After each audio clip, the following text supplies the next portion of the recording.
ভাইজ্যাকের দ্বিতীয় দিনে lunch complete করে কিন্তু আমরা বেরিয়ে পড়েছিলাম ডলফিন নোজ দেখতে যাওয়ার উদ্দেশ্যে। তো চলো, রাস্তাটা কিন্তু দেখতেই পাচ্ছ খুব সুন্দর। আর যাবার পথে কিন্তু আমরা অনেকগুলো পাহাড়ও দেখতে পেলাম, যেগুলো বেশ অসাধারণ ছিল।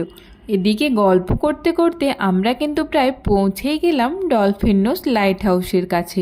আর ওই যে দূরে দেখা যাচ্ছে লাইট হাউসটা, এদিকে আমরা লাইট হাউসের একদম ভেতরে চলে এসেছি। তো এখানে অনেক কটা ফটো দিয়ে কিন্তু ইন্ডিয়া এবং ওয়ার্ল্ডের টলেস্ট লাইট হাউস কোথায় কোথায় অবস্থিত সব কিছুই বিবরণ দেওয়া ছিল। এরপর সিঁড়ি ধরে সোজা ওপরের দিকে চলে গেলাম, আর ওপর থেকে ভিউটা কিন্তু সত্যি মন ভালো করার মতো ছিল।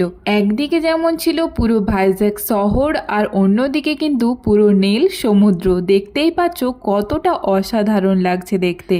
এরপর আমরা ফাইনালি নিচে নেমে আসলাম, আর আরও কিছুটা টাইম কাটিয়ে এরপর আমরা ফিরে যাচ্ছি। আর এদিকে মাম্মাকে দেখো একা একাই কিরম নেচে নেচে আসছে, কি মজাই না পেয়েছে ও। লাইট হাউসে আসার জন্য তোমাদেরকে কিন্তু গাড়ির থেকে কিছুটা দূরেই নেমে যেতে হবে, তারপর কিছু চেকিংও হয়েছিল, আর তারপর বাকি রাস্তাটা এভাবেই হেঁটেই পৌঁছতে হবে। আর মাম্মা তো এখানে পুরো রাস্তাটা হাঁটার পরিবর্তে নেচে নেচেই মনের খুশিতে চলে গেল। যাই হোক, এরপর আমাদের ফিরে যাওয়ার সময় এসেই গেল। তো আমরা যাবার সময়ও একটা ভিউ পয়েন্টে দাঁড়িয়েছিলাম, যেখান থেকে কিন্তু ভিউটা সত্যি খুব সুন্দর ছিল। তো চলো এবার ধীরে ধীরে পাহাড় থেকে নিচের দিকে যাওয়া যাক। আর এই ভিডিওটাও এখানেই শেষ করছি। তোমরা সবাই খুব ভালো থেকো, টাটা।